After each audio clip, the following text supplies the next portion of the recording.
boa tarde a todas e a todos. O meu nome é Rui Valente e sou o diretor de Sicopna. Como é de conhecimento geral, o setor da construção civil tem tido um crescimento acentuado nos últimos anos. No entanto, enfrenta um enorme desafio, que é a falta de mão de obra qualificada, como aliás tem vindo a referir com bastante ênfase o presidente da AICOPNA. Do mesmo modo, também o Sicopna, enquanto Centro de Competências da Formação Profissional para o setor da construção, enfrenta o desafio de colocar no mercado de trabalho profissionais qualificados.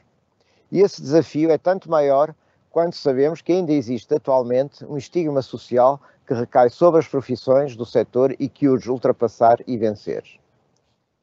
O setor modernizou-se, tem vindo a incorporar inovação tecnológica. Os processos e os modelos de construção evoluíram e com eles também as profissões. Novas competências são requeridas aos trabalhadores.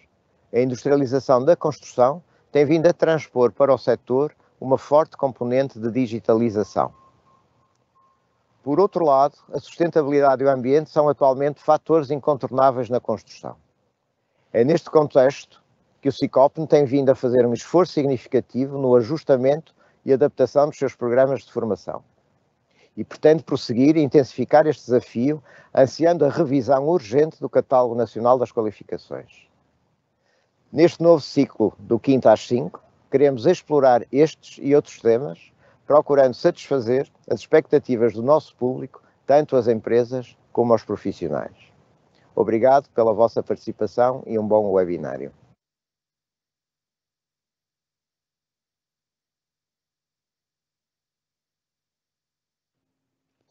Boa tarde a todos, o meu nome é Miguel Sousa, sou licenciado e mestre em Proteção Civil, sou um antigo formando do Sicopna, também no curso de Aprendizagem de Proteção Civil, e desempenho neste momento funções de técnico superior na Câmara Municipal de Matosinhos, no seu serviço de Proteção Civil.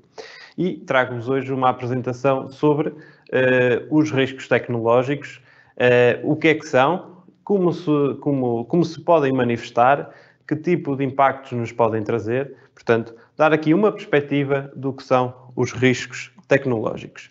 Mas, antes de mais, é importante clarificar este conceito do que é o risco. Portanto, nós temos várias definições propostas por vários autores, uma das quais é que o risco, portanto, significa a combinação bidimensional de eventos e consequências e incertezas associadas. Um outro autor diz que o risco é uma medida de probabilidade e gravidade de efeitos adversos. Um outro, combinação de probabilidades e extensão de consequências. E, por fim, uma organização que diz que o risco, então, é uma consequência incerta de um evento ou atividade com relação a algo que os humanos valorizam. Portanto, o que é possível verificar é que a definição de risco não é única, nem existe uma definição ideal, mas existem certos elementos que são comuns. Como se pode ver neste slide, portanto, a vermelho, existem algumas palavras-chave que nós necessariamente associamos ao que é o risco. Risco, entenda-se numa perspectiva de riscos coletivos. Desde logo a questão dos eventos ou consequências, questão da incerteza, portanto, em qualquer risco existe incerteza, porque nunca sabemos, ou porque está associado, melhor dizendo, a uma probabilidade, portanto, existe sempre o fator incerteza, mas é comum a palavra da probabilidade, da gravidade, da extensão das consequências e a incerteza. Portanto, de forma grosseira, acaba o risco por ser uma combinação, para a grande maioria dos analistas, como o produto entre uma probabilidade, portanto, entre a probabilidade de manifestação de um perigo, com a vulnerabilidade dos elementos expostos, ou então uma probabilidade com o grau de gravidade. Portanto, isto, de forma genérica, pode ser entendido como o risco. Em relação à metodologia de risco, é importante perceber que existem outras metodologias. Este slide apresenta uma delas, no caso, para a definição da cartografia de risco de incêndio rural. É uma metodologia proposta pela Autoridade Florestal Nacional e que diz-nos que o risco é uma combinação da perigosidade, e aqui a perigosidade tem duas dimensões, portanto, compostas pela probabilidade do acontecimento e pela suscetibilidade, que no fundo representa a incidência espacial do perigo, ok? E o dano potencial, que é composto por outras duas dimensões, no caso, a vulnerabilidade dos elementos expostos e também o valor económico associado a esses mesmos elementos expostos. Estamos aqui a falar de um outro conceito importante na questão de matéria de risco, que é a questão do perigo, do risco, da suscetibilidade e da vulnerabilidade. Neste slide é possível ver-nos esta comparação entre o que pode ser considerado o perigo e o risco. Portanto, naquela figurinha da esquerda nós temos o perigo como sendo algo que pode potenciar alguma coisa que cause danos, não é? Neste caso é um tubarão que anda dentro da água, mas não existe risco efetivo porque a pessoa está do lado de fora da água, portanto não está exposta a esse mesmo perigo. A partir do momento em que nós entramos na água, então aí passa a ser um risco, porque já há uma probabilidade de esse perigo incidir consequências sobre a pessoa que entrou na água. Na figura à direita, nós temos algo associado à vulnerabilidade. Portanto, nós podemos ter um conjunto de elementos expostos que, necessariamente, perante um determinado risco, têm uma melhor capacidade de resposta e de fazer frente a esse risco. O que está aqui subjacente é a vulnerabilidade. No fundo, é a propensão desse elemento exposto para a ocorrência de dano. Por isso, nesta imagem à direita, é possível verificar, por exemplo, numa situação de sismo, de que vários edifícios que acabaram por colapsar, e temos aqui 2 ou 3 que mantiveram-se em pé, e está aqui subjacente então o conceito de vulnerabilidade relativamente, neste caso, às edificações. Este conceito de vulnerabilidade tem sido amplamente discutido e acaba por acarretar atrás de si também outras dimensões, como a suscetibilidade e a exposição, mas também uma palavra e uma temática que está muito na moda, hoje em dia está no auge, que é a questão da resiliência, ou seja, a questão de nós poderemos, portanto, sofrer algo danoso e conseguirmos responder a posteriori, portanto, a capacidade de fazermos frente a algum evento com consequências. Terem atenção também que a vulnerabilidade dá resposta a outro tipo de dimensões que até agora nós não nos focávamos, isto é, normalmente nós focamos dentro do elemento exposto, o elemento físico, por assim dizer. Contudo, temos que considerar outras dimensões da vulnerabilidade, como é a questão da vulnerabilidade social, a questão da vulnerabilidade económica e a questão da vulnerabilidade ambiental. Portanto, temos um determinado risco que se manifeste num território, num país menos desenvolvido, necessariamente terá mais consequências a nível económico, por exemplo, num país desenvolvido.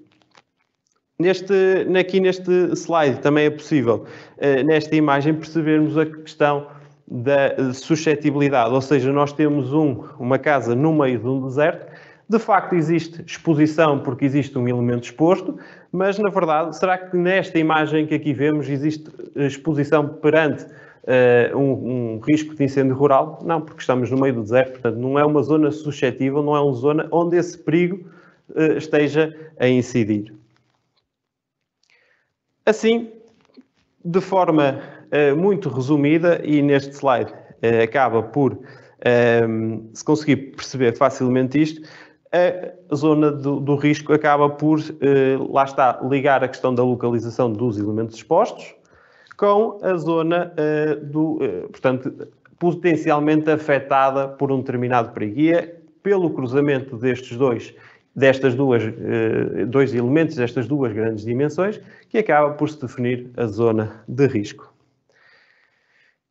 Entrando aqui na questão dos riscos coletivos e a sua classificação. Já, certamente, a maior parte de todos nós ouvimos falar dos riscos naturais, dos riscos tecnológicos.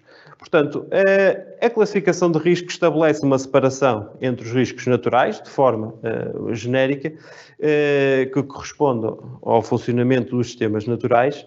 Os riscos tecnológicos correspondem a acidentes frequentemente súbitos e não planeados que decorrem da atividade humana. Estas são as duas grandes famílias dos riscos que até agora se classificavam. No entanto, a interação cada vez mais acentuada e complexa das atividades humanas com o funcionamento dos sistemas naturais acabou por introduzir uma nova temática, uma nova classificação no que ao risco diz respeito, no caso, os riscos ambientais. Integram-se neste tipo de riscos, por exemplo, situações como os incêndios rurais, que hoje são entendidos mais como um risco ambiental, devido à sua interação, portanto, com a atividade humana, do que propriamente o risco natural, uma vez que a maior parte dos incêndios rurais, poucas vezes, ou quase nenhum, tem, portanto, origem propriamente natural.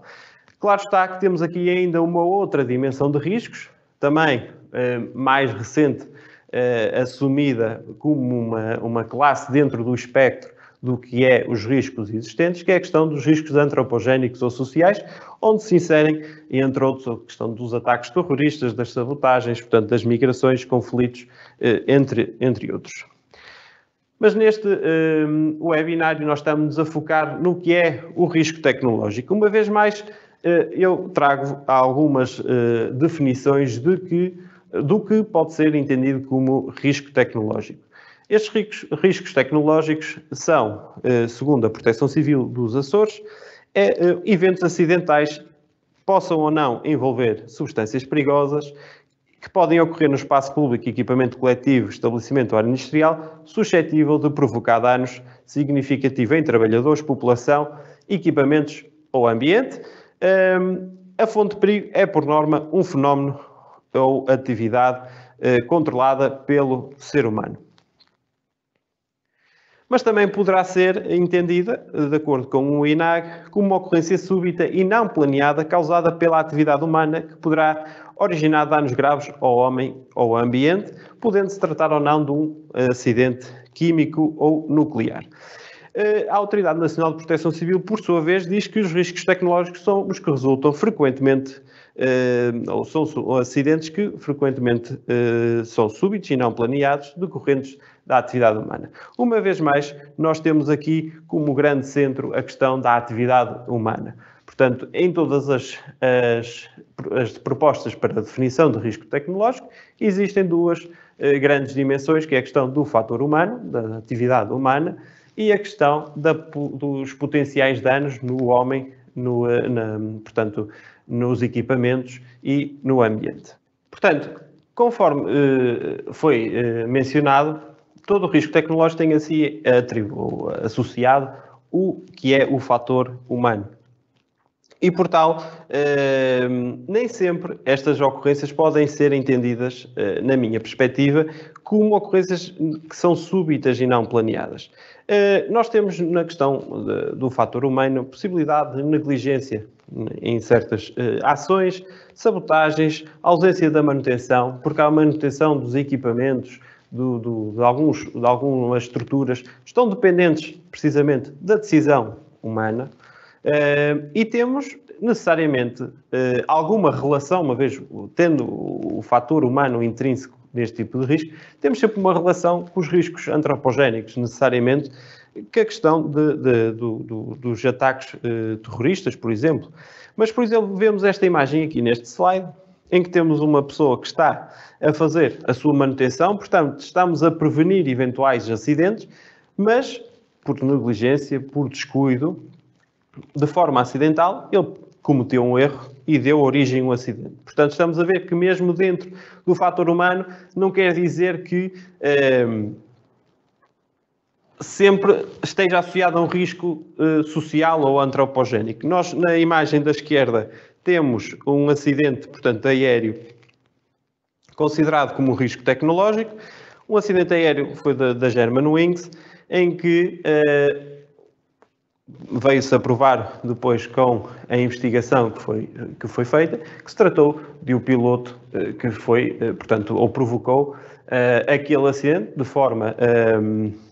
forma a suicidar-se e que acabou por despenhar o avião.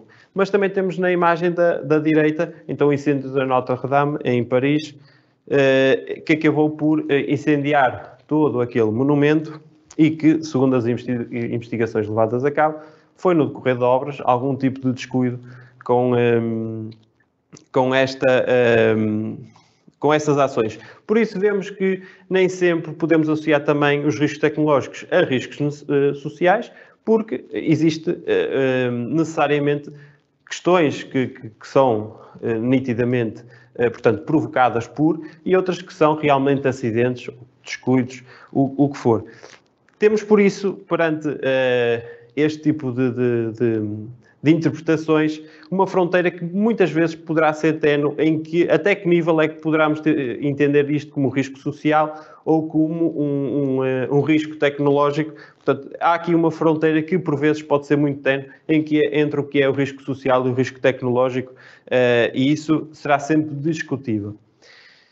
Quanto aos riscos tecnológicos existentes, portanto, nós temos vários tipos de riscos tecnológicos, conforme falei, ou estão relacionados com a atividade humana de forma muito geral. Temos acidentes, por exemplo, nos transportes, sejam eles rodoviários, ferroviários, aéreos, marítimos ou transportes de substâncias perigosas. Temos acidentes em infraestruturas fixas de transporte de substâncias perigosas, explosões, colapso de túneis, barragens, pontes, infraestruturas de comunicação, abastecimento de água ou de energia elétrica. Temos também acidentes na atividade industrial, comercial e no próprio edificado, os incêndios urbanos ou industriais, acidentes em instalações também com substâncias perigosas, colapsos de edifícios, portanto, acidentes em eventos e em edifícios com elevada concentração de população e, naturalmente, que dentro dos riscos tecnológicos também se poderão, portanto, associar aqui as ameaças NRBQ, portanto, as ameaças nuclear, radiológicas, biológicas e químicas, em que se poderão, portanto, manifestar através da radiação térmica, a dispersão de matérias tóxicas ou outras matérias perigosas que possam naturalmente afetar a saúde humana e o meio ambiente. Em termos históricos, naturalmente que percebemos que a relação entre o que é os riscos tecnológicos e a atividade humana é forte, portanto é natural que o progressivo desenvolvimento das atividades económicas, da tecnologia, a industrialização massiva e o próprio crescimento demográfico que o mundo tem assistido, são fatores que muito contribuíram para o aumento exponencial das ocorrências de risco tecnológico, tendo-se observado um maior incremento a partir da década de 80. Trago-vos aqui um gráfico que ilustra o número de ocorrências de riscos tecnológicos pelo mundo, portanto, de acordo com uma base de dados, a EMDAT, e são critérios para entrar nesta base de dados a existência de 10 ou mais mortos, ou 100 ou mais pessoas afetadas, desalojadas ou feridas, ou ter existido um pedido de ajuda internacional. E, de facto, verifica-se com este gráfico que, de facto, o número de ocorrências a partir dos anos 80, sobretudo, cresceu exponencialmente. No entanto, eu faço ali uma pequena chamada de atenção para o ano de 2020, 2019, 2020, em que aqui vemos, de facto, a relação entre os riscos tecnológicos e a atividade humana. Esses anos foram, como todos sabemos, um ano de redução abrupta da atividade humana e acabou por se refletir também no número de acidentes ou de ocorrências de riscos tecnológicos derivado à pandemia. Mas é possível então verificar uma diferença abismal entre o que era, portanto, quase 3 quartos de século e o final do século XX, com a entrada no século XXI, em que se observa um número muito grande de ocorrências. A nível de dispersão geográfica dessas mesmas ocorrências, É possível também verificar que grande parte delas se concentra, portanto, na zona asiática. Neste slide já é possível, portanto, distinguir aqui melhor quais são os países onde essas ocorrências onde são mais frequentes. Temos em primeiro lugar a China, a Índia, de seguida, depois temos a Nigéria e então só depois surgem países como os Estados Unidos, a Rússia, a Indonésia, Paquistão, mas vemos aqui um forte concentrado no que é, portanto, o Sudeste Asiático, e isto poder-se associar a diferentes motivos ou a diferentes fatores, nomeadamente a questão da regulamentação, a questão da normalização. Portanto, são questões que contribuem para a redução do perigo associado a estas atividades, nomeadamente as questões industriais, mas da própria construção, do próprio risco de incêndio. Mas também temos uma questão inerente às pessoas, que é a questão da percepção do risco. Portanto, o valor que atribuímos à perda, a forma como nós vemos o risco, também influencia muito o que nós vamos investir, por exemplo, na prevenção. E isto é necessariamente também dependente de cada uma dessas sociedades. Em Portugal, nós, de acordo com aquela mesma base de dados, temos aqui há alguns anos com algumas ocorrências, portanto, marcantes. Portanto, conforme vos disse, para entrarem nos registros desta base de dados já tem que ter um dano muito significativo. Nós temos aqui em Portugal um ano de 1943 com uma entrada logo com 2 ocorrências e depois, sobretudo, acompanhando a tendência mundial, portanto, desde os anos 70, 80, em que se vem assistindo a fenómenos mais perigosos e fenómenos mais drásticos. Portanto, eu trago aqui alguns exemplos do que estou a falar relativamente, por exemplo, aos anos 40, com 2 acidentes aéreos com 24 e 13 vítimas mortais, portanto, duas aeronaves que acabaram por cair no Rio Tejo, e só depois, em 64, se volta a registrar um grande acidente, um acidente ferroviário, portanto, aqui em Matosinhos, em Custóias, que vitimou 94 pessoas, portanto, um acidente ferroviário na linha da Póvoa, a antiga linha da Póvoa. Temos outras ocorrências marcantes também, com um incêndio num petroleiro ao largo de Leixões, portanto, do Porto de Leixões, aqui também em Matosinhos, com 7 vítimas mortais.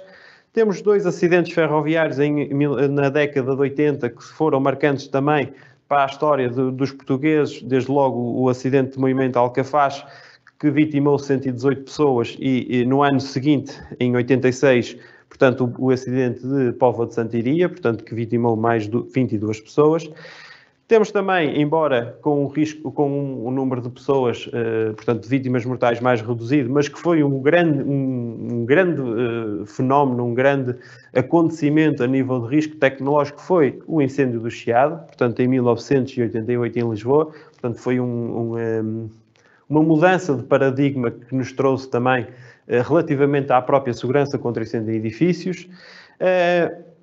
Mais recente, numa história mais recente do nosso país, temos a questão do colapso da ponte da Índice Ribeiro entre os rios, que vitimou cerca de 70 pessoas.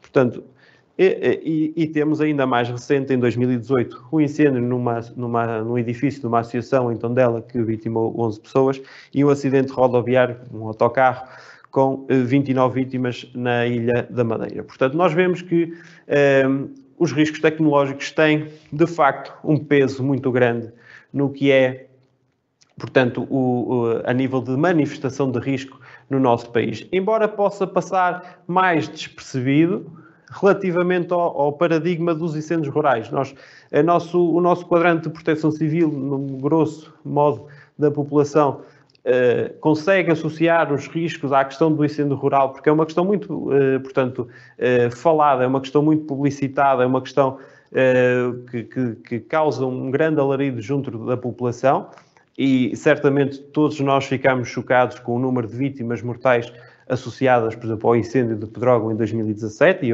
aos incêndios de outubro, mas, na verdade, os riscos tecnológicos conseguem produzir, infelizmente, tantas ou mais vítimas do que esses dois eventos juntos todos os anos em Portugal. E é preciso que tenhamos essa noção. Uma das características dos riscos tecnológicos é, de facto, o seu dinamismo e a interação com outro tipo de riscos, ou grande família de riscos que existe no espectro.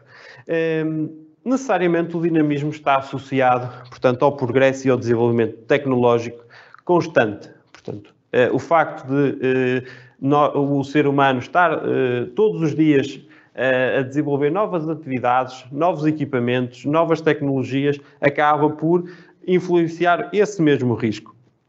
Os riscos tecnológicos são, portanto, constantemente, na verdade, mutáveis, não é? Portanto, todos os dias o paradigma acaba por ser diferente.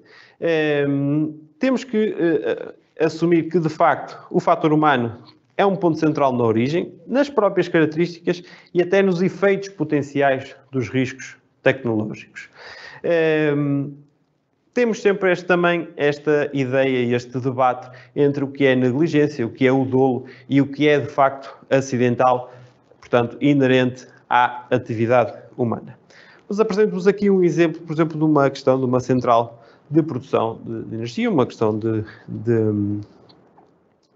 produção de energia elétrica através de energia nuclear, e temos necessariamente numa dessas centrais sistemas de controle e monitorização que são informatizados. Alguns desses sistemas também integram informaticamente sistemas de segurança. Mas se verificarmos o que pode acontecer, por exemplo, numa destas instalações, nós podemos estar a falar num acidente na manutenção, ser de facto um evento acidental. Podemos ter um próprio erro na programação destes softwares e destes sistemas de controle e monitorização que acabem por contribuir para um acidente. Podemos ter uma desativação propositada do sistema de segurança. Poderemos até os próprios alertas serem ignorados e não desencadear uma resposta humana que seria necessário, ou até, num dos riscos que está mais na moda, a questão dos cyberataques, não é? Portanto, nós, com um ataque informático sobre os sistemas de segurança, podem manipular e então acabar por traduzir-se num acidente. Portanto, vemos aqui vários fatores que podem contribuir para um acidente numa instalação deste género, todos eles associados ou potencialmente associados ao fator humano, mas sempre com intenções distintas. Ok? E quando há pouco afirmei que até os próprios danos potenciais podem ser associados ao fator humano, eu refiro-me, por exemplo, à questão do ordenamento do território. Nós temos o ordenamento do território como um fator que é, a meu ver, um fator acrescido nos efeitos potenciais de um acidente. E nós temos esta imagem aqui neste slide que demonstra isto mesmo.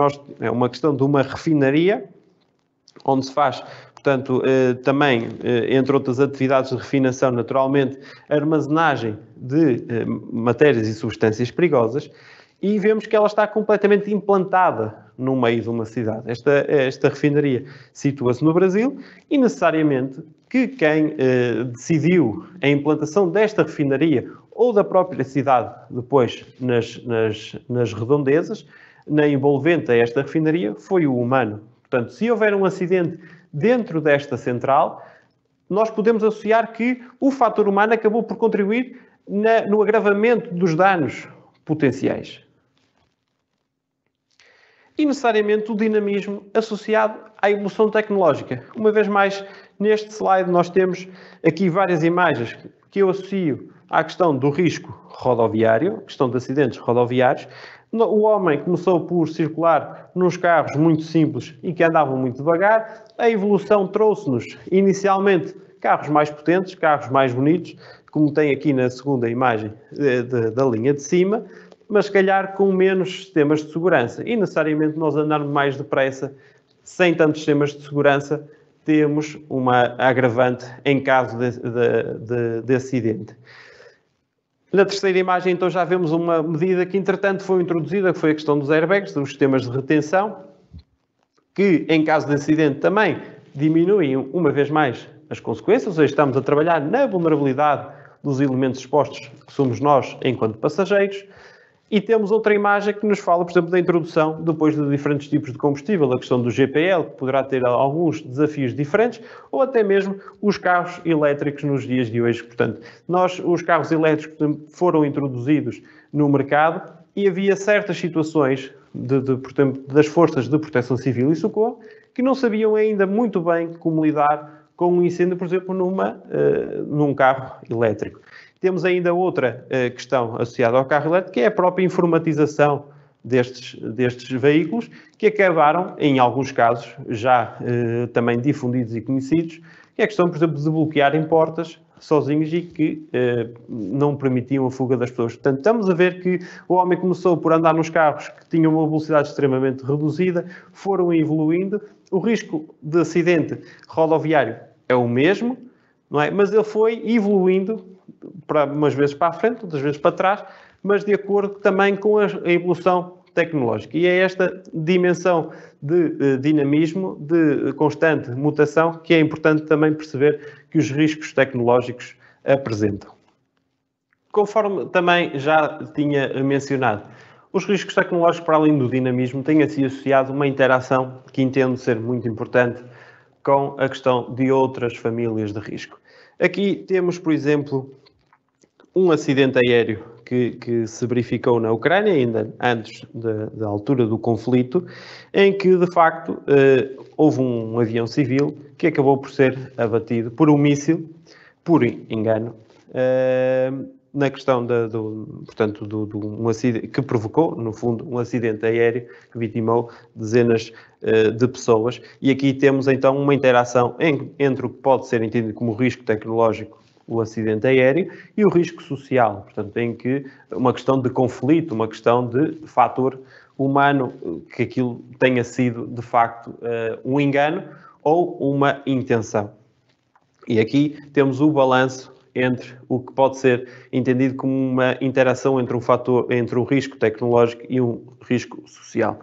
Depois, também nesta onda da interação entre os riscos sociais e tecnológicos, temos também o acidente ferroviário nos Estados Unidos da América, que se deu devido a uma distração. Portanto, o estacionamento de uns vagões que transportavam líquidos inflamáveis, por uma distração do operador, eles depois começaram a andar sozinhos e acabaram por descarrilar uns quilómetros mais à frente e provocar incêndios e explosões. Provocou também algumas vítimas mortais e imensos prejuízos numa pequena cidade dos Estados Unidos.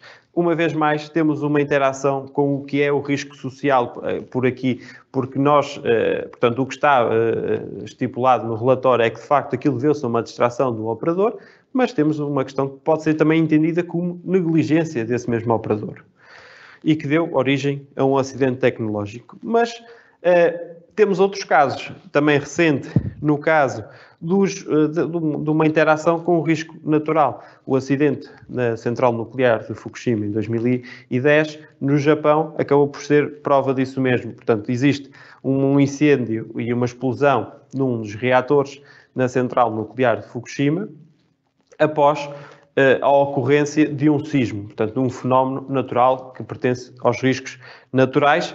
E, por último, então, um incêndio também industrial em Portugal, na zona de Pedrógão, em que se verifica uma interação com um dos riscos mistos, a questão do incêndio rural. Portanto, aqui, a origem do incêndio estrutural, do incêndio industrial, não teve origem no próprio edifício, mas do que veio de fora para dentro.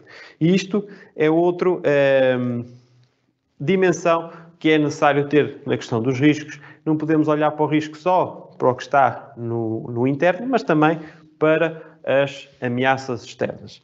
Aqui temos outra questão que eu acho pertinente, que é a questão da questão da refinaria de Matosinhos. Para pensarmos no seguinte, até agora é entendida como uma potencial fonte de perigo a nível de acidente tecnológico, uma grande fonte de perigo. A mesma vai ser desmantelada, ou é previsível ser desmantelada, Mas até que ponto é que isso também não nos traz esses próprios desafios? O próprio desmantelamento que riscos nos trazem. Portanto, nós estamos a tirar uma fonte de perigo, mas na verdade ela pode gerar uma outra fonte de perigo, neste caso na questão ambiental, sobretudo. Portanto, de forma resumida, os riscos tecnológicos trazem, conforme nós podemos ver, a meu ver, uma questão de um grande dinamismo e uma grande interação, ou possível interação, com outras famílias de risco. Naturalmente que pelos fatores dinâmicos e humanos que lhes são intrínsecos e a forte interação com outras tipologias de risco coletivos, e isto podemos estar a falar até numa questão do efeito dominó, a caracterização do risco tecnológico acaba por se tornar, para analistas e decisores, uma tarefa cada vez mais complexa. Portanto, o risco acaba... Nós não conseguimos caracterizar de forma tão detalhada e tão objetiva, por exemplo, como aos riscos naturais, precisamente porque ao risco tecnológico nós temos um fator humano e um fator dinâmico tão grandes que acaba por ser difícil, portanto, caracterizar de uma forma tão objetiva e tão única. É importante, conforme também tinha dito ainda há pouco, a questão da visão focada não só no interior, mas também no exterior. Portanto, o risco tecnológico, como vimos alguns exemplos, é suscetível de se manifestar em virtude da manifestação de outros riscos de forma prévia, que poderá desencadear emergências complexas. Portanto, nós temos que fazer cada vez mais o exercício também do que é o risco tecnológico per si, mas também o que o exterior e a ameaça ou o que é envolvente possa surgir ou tornar-se como uma ameaça. Por tudo isto, como vimos, torna-se mais complexa a caracterização do risco, naturalmente, e isso traz também maiores dificuldades no que é o planeamento, na preparação e na própria prevenção desses mesmos riscos. Portanto, temos que ter a ideia que o facto de se caracterizar, e esta parte da caracterização de risco, é uma tarefa primária no que à gestão de risco diz respeito, e, de facto, o facto de termos mais dificuldade em caracterizar esse mesmo risco, que acaba por depois se refletir em todas as outras etapas da gestão de emergência. Também temos que ter ideia que, por estes motivos todos, e porque é difícil ou impossível nós traduzirmos o fator humano num mapa, acaba por se traduzir ou numa maior dificuldade também de produção cartográfica a nível de risco tecnológico. Enquanto nos riscos naturais nós temos uma maior facilidade, até por eventos, pela questão histórica, pela questão de eventos que são mais facilmente cartografados, nós no risco tecnológico nós não conseguimos cartografar, por exemplo, o fator humano. E por isso mesmo é mais difícil a produção dessa cartografia, que, como todos sabem, é um elemento base e é um elemento essencial, sobretudo para os decisores, portanto, no processo de uma emergência, nos decisores e até no próprio planeamento do território, por exemplo. Portanto, quando nós todos sabemos já e conhecemos a frase de uma imagem vale mais do que 1000 palavras, e neste caso do risco tecnológico acabamos por reconhecer que a tradução das 1000 palavras para uma imagem pode tornar-se muito mais difícil.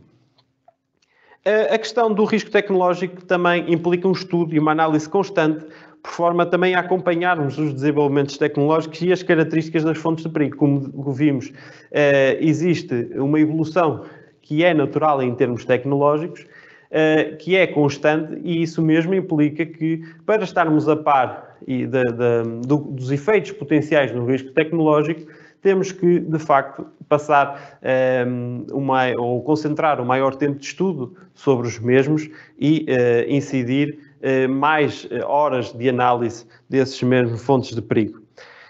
Necessariamente que esta análise, por estar, ou por o risco potencialmente estar em maior ritmo de mudança, acaba por também se traduzir numa menor tempo de preparação. Portanto, se nós temos mais tempo ou mais tempo a analisar o risco e a estudar o mesmo, nós também temos mais ou menos tempo para nos preparar, porque a próxima evolução está já aqui ao lado. E acho que um dos grandes também desafios face à interação que existe dos riscos tecnológicos com outras famílias de risco, nomeadamente os naturais, acaba por ser também o desconhecimento do impacto do incremento dos fenómenos naturais nos riscos tecnológicos. Como vemos, e cada vez mais temos assistido a um aumento muito grande dos designados fenómenos extremos, e nós, analistas e decisores, não temos conhecimento ainda, não é, do que, a quão extremos podem ser esses fenómenos e qual será ou poderá ser o impacto no risco tecnológico, reconhecendo a interação e a ligação que pode existir entre estes dois riscos ou famílias de riscos. Bem, esta foi a minha apresentação. Sobretudo, queria dar esta imagem de que, de facto, o risco tecnológico é uma questão muito dinâmica, muito diversificada, que pode interagir com diferentes famílias de risco e que temos que ter a noção de que não será, ou que será mais difícil lidar com eles que, por exemplo, a questão dos riscos naturais, numa perspectiva de planeamento, de cartografia, e que o risco tecnológico, a meu ver, apresenta um maior desafio para os técnicos e demais analistas e decisores portanto, que interagem com a área da proteção civil de forma geral. Aproveito então também para deixar desde já o agradecimento pelo convite ao CICOPN e também o agradecimento pelo apoio institucional do Serviço Municipal de Proteção Civil de Matosinhos, que também forneceu à elaboração deste webinar. Obrigado a todos.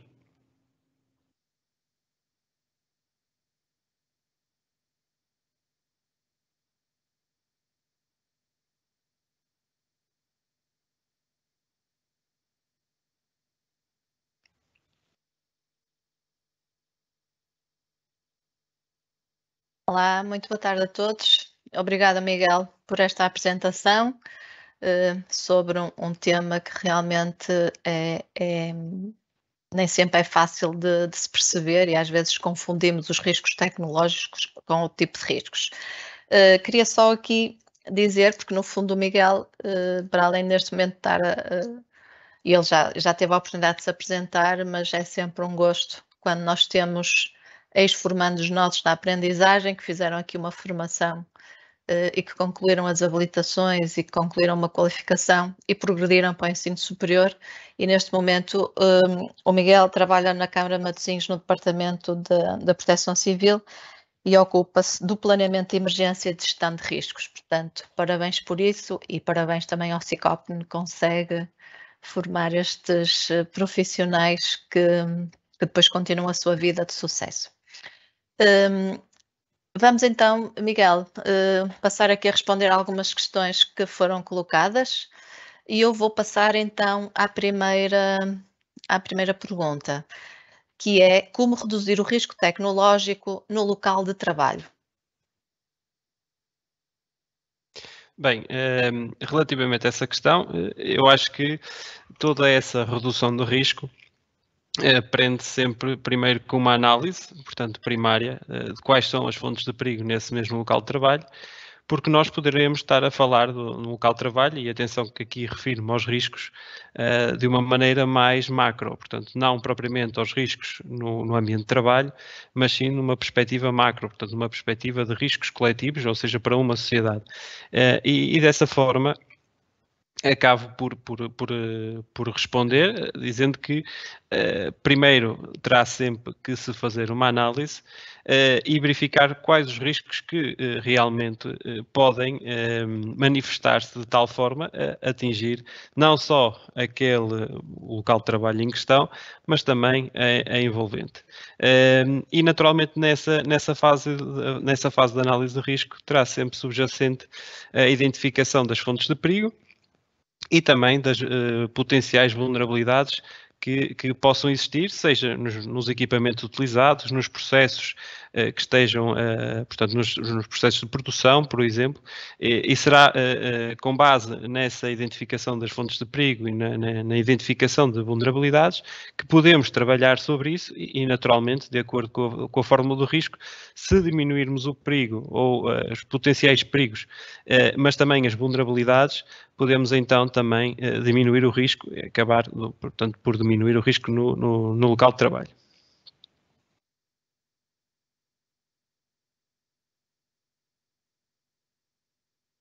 Alguém pergunta também se a inteligência artificial pode reduzir os riscos tecnológicos.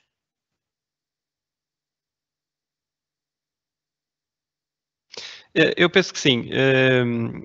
Claro que esta questão da inteligência artificial ainda é uma questão muito, portanto, nova para todos.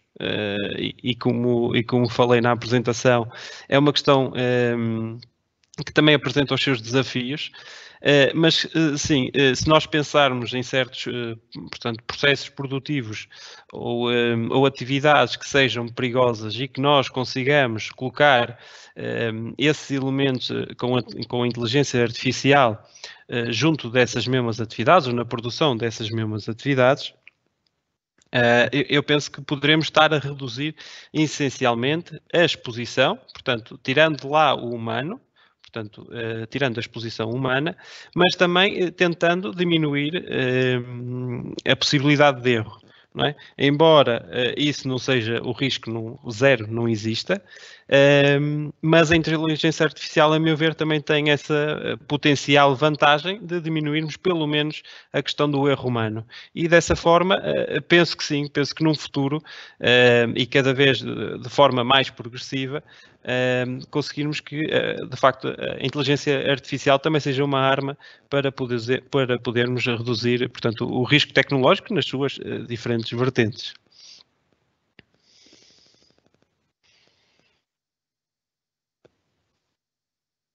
Outra questão. O risco tecnológico está diretamente relacionado com o incidente ou com o acidente?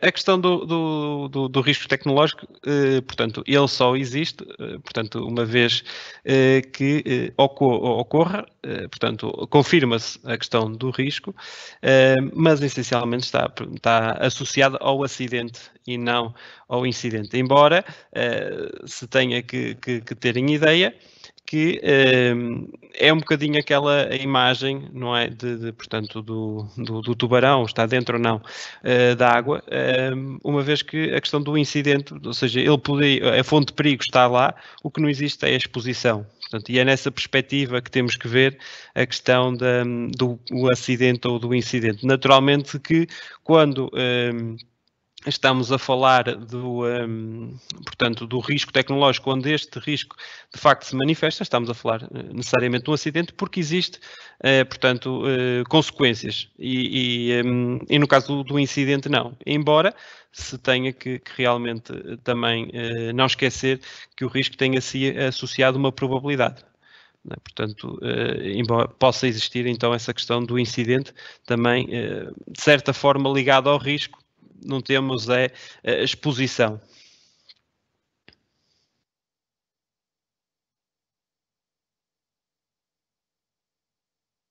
E como é que devemos avaliar os riscos tecnológicos na vida ou no dia a dia das pessoas?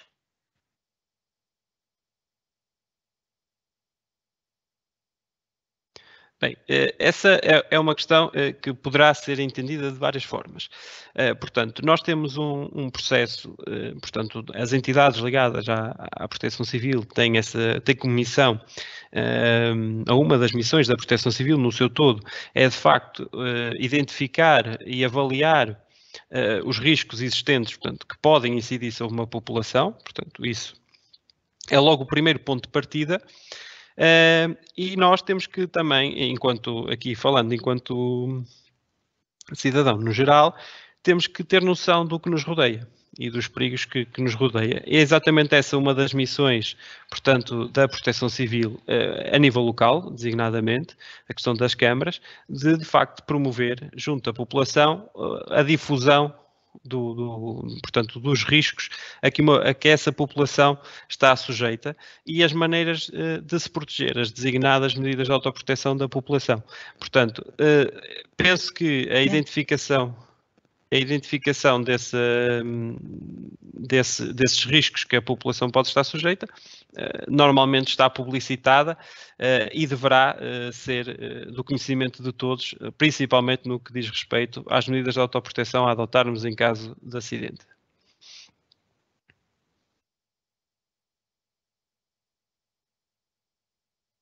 E o nosso país está bem preparado para enfrentar riscos tecnológicos?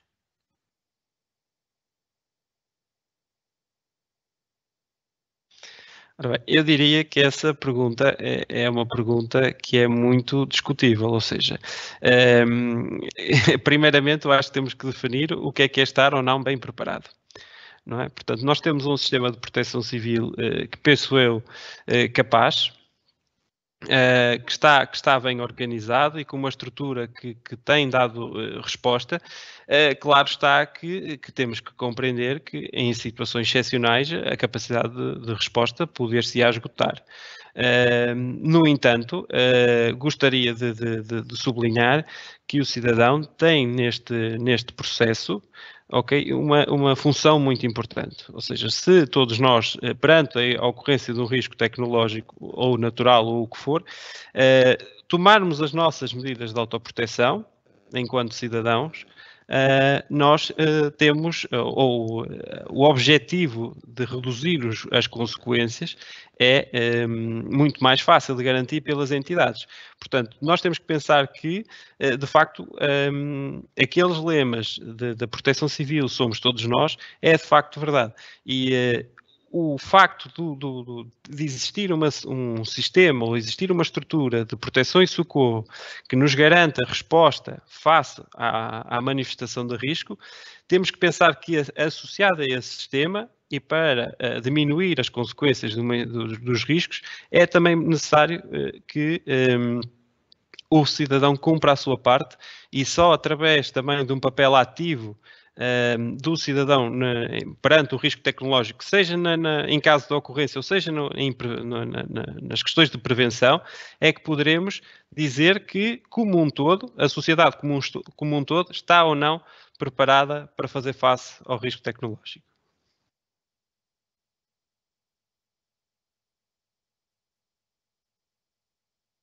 Ora então, dando aqui continuidade, eu creio que vamos conseguir, se calhar, juntar as duas próximas perguntas, Miguel. Uma pergunta, qual deverá ser melhor envolvimento dos serviços de segurança e saúde no trabalho para a prevenção de riscos tecnológicos e quais as entidades que estão habilitadas a avaliar esses riscos tecnológicos?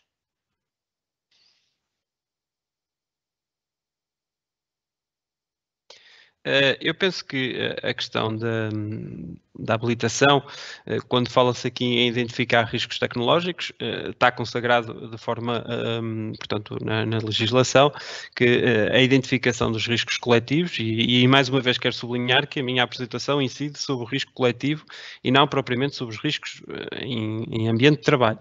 Portanto, os riscos em ambiente de trabalho são de avaliação muito distinta do que aqui foi apresentado. Nós estamos a falar de um nível macro, ao passo que a questão no local de trabalho é distinta. Portanto, eu diria que diretamente que essa parte da identificação dos riscos ou de quem a entidade habilitada para avaliar esses riscos é de facto a Proteção Civil e a Proteção Civil tem diferentes patamares, seja o patamar nacional ou através portanto, da Autoridade Nacional de Emergência de Proteção Civil ou através mesmo dos municípios, portanto que cada um deles tem portanto, as suas estruturas municipais de proteção civil, mas também os próprios intervenientes dentro do sistema de proteção civil, como é o caso dos bombeiros ou das forças de segurança, entre outras.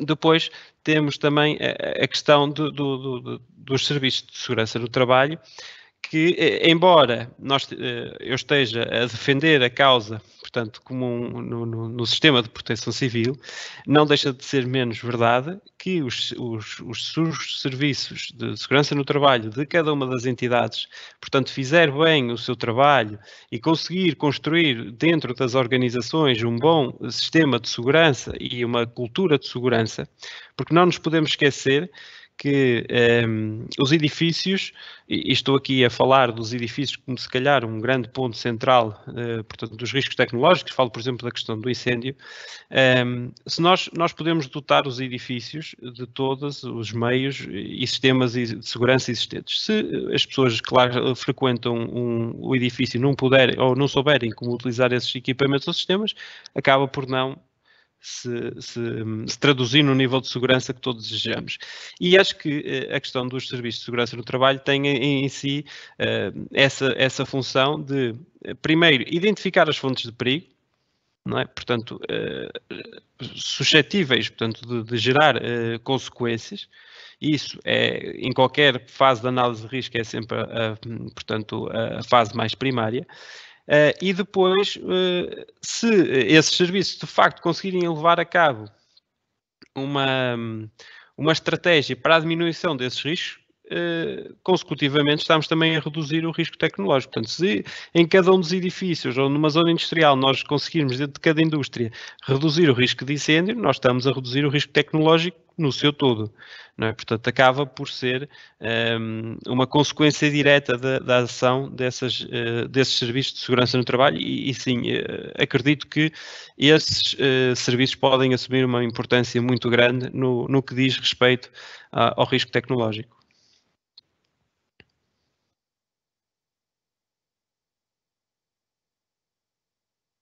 Como é que se pode identificar esse risco?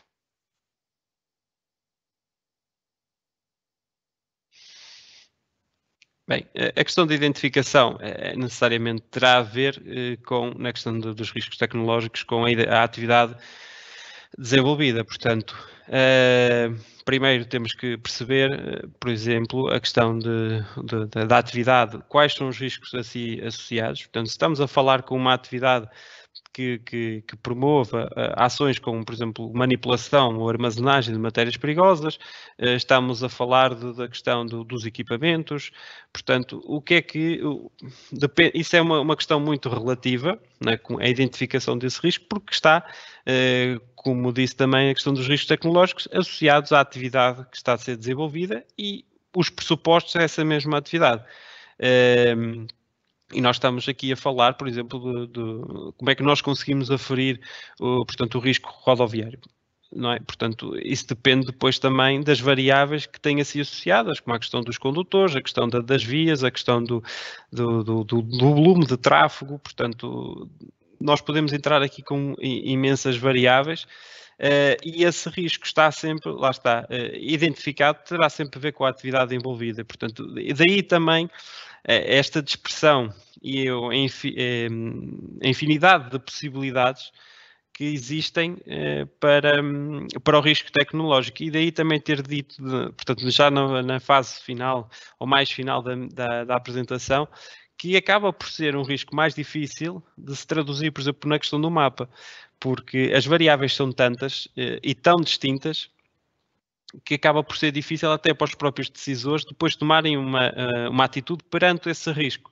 Se nós queremos implementar uma estratégia de mitigação de um risco, no caso do risco tecnológico acaba por ser mais difícil devido a esta questão destas variáveis existentes e associadas a esse mesmo risco. E por tal, a identificação do risco está dependente não só da própria atividade em questão, mas até na questão da dispersão até geográfica. Nós também, como vimos, um risco tecnológico que se traduza, por exemplo, num país mais ou menos desenvolvido, tem as suas consequências. Temos a questão também da percepção do risco, portanto, que é variável em função dos países, é variável na própria regulamentação, portanto, que abrange, por exemplo, os países europeus ou os outros, os países mais do continente asiático. E isso tudo tem imensas, portanto, ou traz tantas variáveis, que como aqui disse, que acaba por ser difícil traduzir numa fórmula mágica a identificação desse risco. Portanto, terá sempre de ser análise de caso a caso e dependente, claro está, do risco envolvido.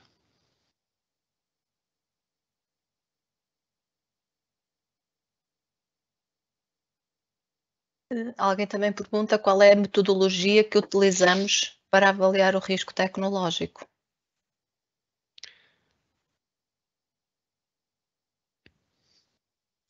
Ora, esta questão acaba por de certa forma, coincidir com o que disse agora, na perspectiva de a metodologia, ou seja, como vimos, primeiramente na questão do risco. Portanto, não há uma metodologia própria ou única para sequer nós definirmos o risco. Começa logo por essa questão. E naturalmente que a avaliação do risco tecnológico não é feita no seu todo. Ou seja, não há uma soma do risco de incêndios urbanos com a soma do risco, portanto, do colapso, não há uma soma do risco de incêndio. Portanto, o que nós estamos a tratar é cada risco por si. E perante essa, ou no seguimento desse tratamento individual de cada um dos riscos tecnológicos que possam existir, cada um tem as suas variáveis assim associadas. Portanto, não existe as variáveis, por exemplo, da questão da colapso de edifícios perante uma atividade sísmica, não são os mesmos que nós avaliamos, por exemplo, na questão do risco de incêndio urbano. Não é? Portanto, cada risco que nós estamos a tratar merece uma metodologia própria. Quem está, portanto, por dentro do que é o campo científico sabe disso mesmo.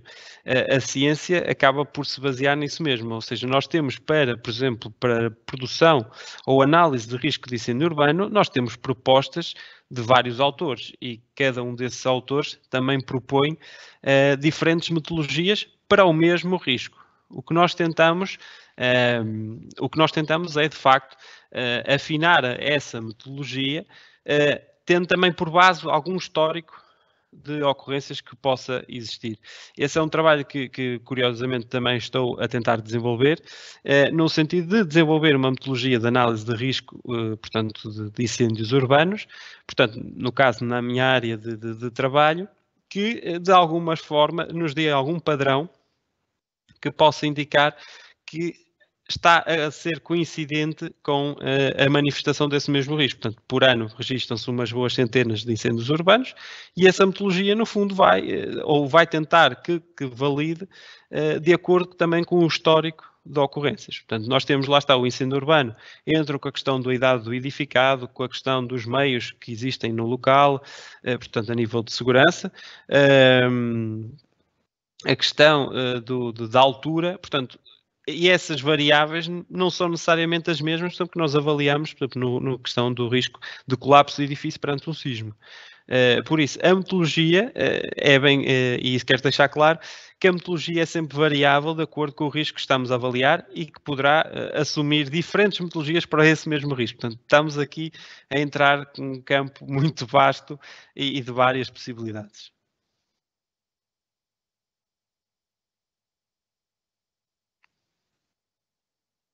Bom, Miguel, eu vou então colocar a última questão, que alguém pergunta se o risco tecnológico ou a sua aferição passa muito pela aptidão e a experiência de quem o analisa, ou existem pontos a verificar,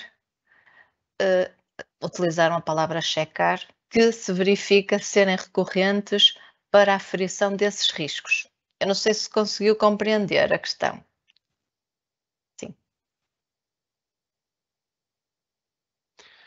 Sim, a questão da aferição do risco tecnológico, claro está que depende muito, mas isso é inerente a qualquer análise de risco, depende muito também de quem a faz. E há uma coisa que eu defendo muito na questão da proteção civil, em que nós não podemos ter nestes processos de análise de risco, nós não podemos ter só pessoas formadas em proteção civil ou pessoas só formadas em geografia.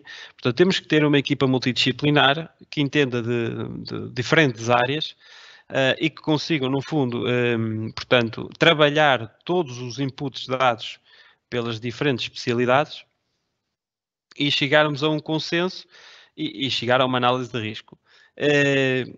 Quero aqui também dizer que neste processo de análise de risco, nós também temos que ter em considerar, e é uma questão também que falei na apresentação, embora de forma muito ligeira, porque o âmbito da apresentação era outro, mas também temos que verificar que o produto final dessa análise de risco, esse grau de risco que nós eventualmente queremos chegar ou queremos atingir, também depende muito da percepção de risco dessas próprias pessoas. Não é? Portanto, a Autoridade, por exemplo, Nacional de Emergência e Proteção Civil tem publicado uma metodologia de análise de risco em que, no final, o produto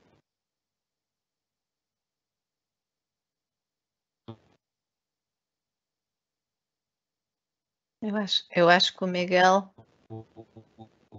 O risco da probabilidade versus... Eu acho que o Miguel está aqui a perder a net.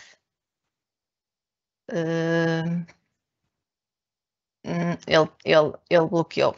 Creio que não vai conseguir responder agora aqui a esta última questão. Miguel, creio que ficou sem internet.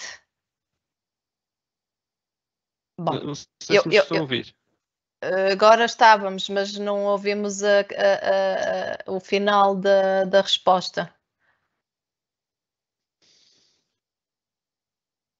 Tá, Miguel, eu vou se calhar, olha, talvez o ideal seja realmente fecharmos. Acho que já foi muita coisa dita aqui sobre o tema, e muita coisa interessante.